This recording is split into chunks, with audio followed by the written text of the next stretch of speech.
ನಮಸ್ಕಾರ ಗೆಳೆಯರೇ, ದೇಶ ಪ್ರೇಮಿಗಳೇ, ನಮ್ಮ ಕನ್ನಡ ಡಿಫೆನ್ಸ್ ನ್ಯೂಸ್ ಯೂಟ್ಯೂಬ್ ಚಾನಲ್ಗೆ ಸ್ವಾಗತ ನಿಮಗೆ.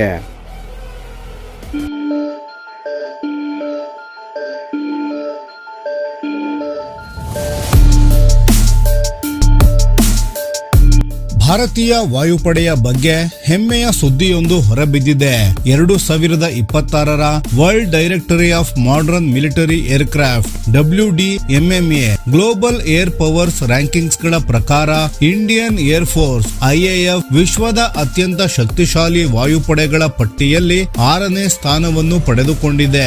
ವಿಶೇಷವೆಂದರೆ ಈ ಪಟ್ಟಿಯಲ್ಲಿ ಭಾರತದ ವಾಯುಪಡೆ China's People's Liberation Army Air Force PLAAF ಗಿಂತಲೂ 1 ಸ್ಥಾನ ಮುಂದಿದೆ. PLAAF ಈ ವರ್ಷ 7ನೇ ಸ್ಥಾನದಲ್ಲಿದೆ. ಈ ಶ್ರೇಯಾಂಕ ಕೇವಲ ಯಾವ ದೇಶದ ಬಳಿ ಎಷ್ಟು ಯುದ್ಧ ವಿಮಾನಗಳಿವೆ ಎಂಬುದನ್ನು ಮಾತ್ರ ಆಧರಿಸಿ ನೀಡಲಾಗಿಲ್ಲ. ಬದಲಾಗಿ ಒಂದು ವಾಯುಪಡೆ ಎಷ್ಟು ಪರಿಣಾಮಕಾರಿಯಾಗಿ ಕಾರ್ಯನಿರ್ವಹಿಸುತ್ತದೆ, ಅದರ ಯುದ್ಧ ಸಾಮರ್ಥ್ಯ ಎಷ್ಟು ಬಲವಾಗಿದೆ, ಆಧುನೀಕರಣದ ವೇಗ ಹೇಗಿದೆ, ನಿರ್ವಹಣಾ ವ್ಯವಸ್ಥೆ ಎಷ್ಟು ಉತ್ತಮವಾಗಿದೆ, ಕಾರ್ಯಾಚರಣೆಗೆ ಇರುವ ಸಿದ್ಧತೆ, ಯುದ್ಧದ ಅನುಭವ ಮತ್ತು ದೀರ್ಘಕಾಲದ ಕಾರ್ಯಾಚರಣೆಯನ್ನು ನಿರಂತರವಾಗಿ ನಡೆಸುವ ಸಾಮರ್ಥ್ಯ ಸೇರಿದಂತೆ ಅನೇಕ ಅಂಶಗಳನ್ನು ಪರಿಗಣಿಸಿ ಈ ಮೌಲ್ಯಮಾಪನ ಮಾಡಲಾಗಿದೆ. 2026ರ WDMMA ರ್ಯಾಂಕಿಂಗ್ಸ್ ಗಳ ಪ್ರಕಾರ ಮೊದಲ ಸ್ಥಾನವನ್ನು ಎಂದಿನಂತೆ ಯುನೈಟೆಡ್ ಸ್ಟೇಟ್ಸ್ ಏರ್ ಫೋರ್ಸ್ ತನ್ನದಾಗಿಸಿಕೊಂಡಿದೆ. 2ನೇ ಸ್ಥಾನದಲ್ಲಿ ಯುನೈಟೆಡ್ ಸ್ಟೇಟ್ಸ್ ನೇವಿ, 3ನೇ ಸ್ಥಾನದಲ್ಲಿ ರಷ್ಯನ್ ಏರ್ ಫೋರ್ಸ್ ಇದೆ, 4ನೇ ಸ್ಥಾನದಲ್ಲಿ ಯುನೈಟೆಡ್ ಸ್ಟೇಟ್ಸ್ ಆರ್ಮಿ, 5ನೇ ಸ್ಥಾನದಲ್ಲಿ ಯುನೈಟೆಡ್ ಸ್ಟೇಟ್ಸ್ ಮೆರೈನ್ ಕಾರ್ಪ್ಸ್ ಇದ್ದರೆ 6ನೇ ಸ್ಥಾನವನ್ನು ಇಂಡಿಯನ್ ಏರ್ ಫೋರ್ಸ್ ಪಡೆದುಕೊಂಡಿದೆ. ಅದಾದ ನಂತರ 7ನೇ ಸ್ಥಾನದಲ್ಲಿ ಚೀನಾಸ್ PLAAF ಇದೆ. ಇದರ ನಂತರದ ಸ್ಥಾನಗಳಲ್ಲಿ ಜಪಾನ್ನ air self defence force, Israel air force ಮತ್ತು French air and space force ಸ್ಥಾನ ಪಡೆದುಕೊಂಡಿವೆ. ಇದರಿಂದ ವಿಶ್ವದ ಪ್ರಮುಖ ಸೇನಾ ವಿಶ್ಲೇಷಕರು ಇಂಡೋ ಪೆಸಿಫಿಕ್ ಪ್ರದೇಶದ ವಾಯು ಶಕ್ತಿಗೆ ಈಗ ಹೆಚ್ಚಿನ ಮಹತ್ವ ನೀಡುತ್ತಿದ್ದಾರೆ ಎಂಬುದು ಸ್ಪಷ್ಟವಾಗುತ್ತದೆ. ಭಾರತೀಯ ವಾಯುಪಡೆ ಈ ಸಾಧನೆ ಮಾಡಿರುವುದು ಕೇವಲ ಯಾದೃಚ್ಛಿಕವಲ್ಲ.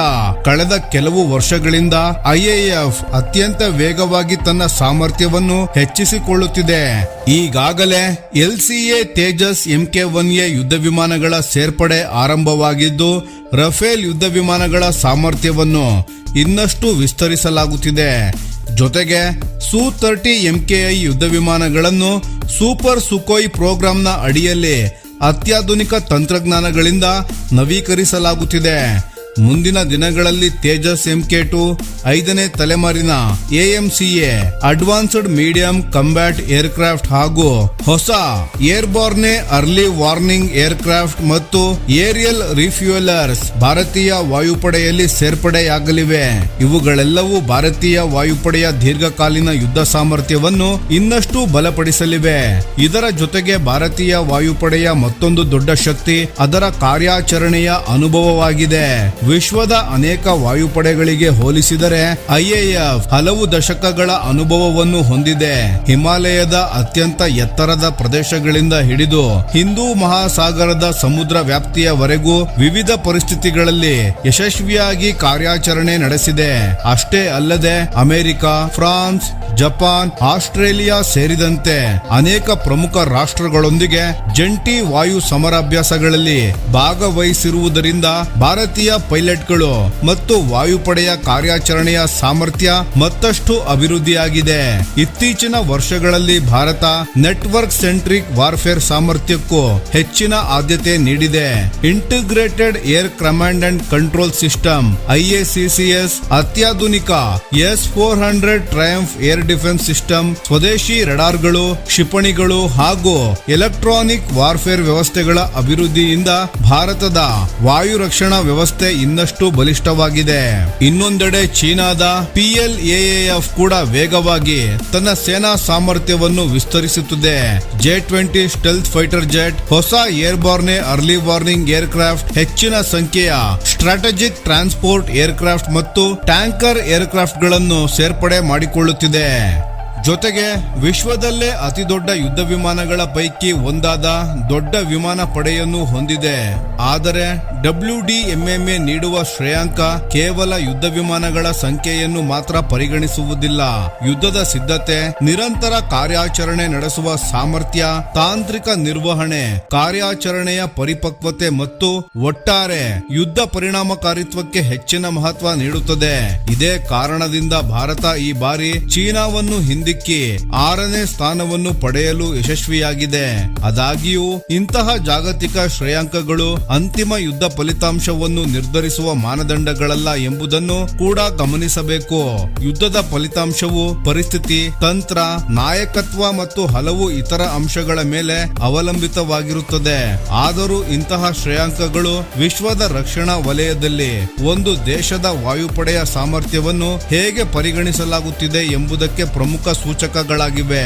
ಒಟ್ಟಾರೆ ನೋಡಿದರೆ ಇಂಡಿಯನ್ ಏರ್ ಫೋರ್ಸ್ ವಿಶ್ವದ ಅತ್ಯಂತ ಶಕ್ತಿಶಾಲಿ ವಾಯುಪಡೆಗಳ ಸಾಲಿನಲ್ಲಿ ತನ್ನ ಸ್ಥಾನವನ್ನು ಮತ್ತಷ್ಟು ಬಲಪಡಿಸಿಕೊಂಡಿದ್ದು, ಮುಂದಿನ ವರ್ಷಗಳಲ್ಲಿ ತೇಜಸ್ MK2, AMCA ಹಾಗೂ ಇತರ ಆಧುನಿಕ ಯೋಜನೆಗಳು ಕಾರ್ಯರೂಪಕ್ಕೆ ಬಂದಂತೆ ಮುಂದಿನ ವರ್ಷಗಳಲ್ಲಿ ತೇಜಸ್ MK2, AMCA ಹಾಗೂ ಇತರ ಆಧುನಿಕ ಯೋಜನೆಗಳು ಕಾರ್ಯರೂಪಕ್ಕೆ ಬಂದಂತೆ ಭಾರತದ ವಾಯುಶಕ್ತಿ ಇನ್ನಷ್ಟು ಎತ್ತರಕ್ಕೆ ಏರುವ ನಿರೀಕ್ಷೆ ಇದೆ. ಈ ಬೆಳವಣಿಗೆಯ ಬಗ್ಗೆ ನಿಮ್ಮ ಅಭಿಪ್ರಾಯವೇನು ಸ್ನೇಹಿತರೆ? ಭಾರತೀಯ ವಾಯುಪಡೆ ಮುಂದಿನ ಕೆಲವು ವರ್ಷಗಳಲ್ಲಿ ವಿಶ್ವದ ಅಗ್ರ 5 ವಾಯುಪಡೆಗಳಲ್ಲಿ ಸ್ಥಾನ ಪಡೆಯಬಹುದೇ? ನಿಮ್ಮ ಅಭಿಪ್ರಾಯಗಳನ್ನು ದಯವಿಟ್ಟು ಕಾಮೆಂಟ್ ನಲ್ಲಿ ತಿಳಿಸಿ. ಧನ್ಯವಾದಗಳು.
ಈ ವಿಡಿಯೋ ನಿಮಗೆ ಇಷ್ಟವಾಗಿದ್ದರೆ ಲೈಕ್ ಮಾಡಿ ಮತ್ತು ನಮ್ಮ ಚಾನೆಲ್ ಅನ್ನು ಸಬ್ಸ್ಕ್ರೈಬ್ ಮಾಡಿ ಹಾಗೂ ಬೆಲ್ ಐಕಾನ್ ಒತ್ತಿ.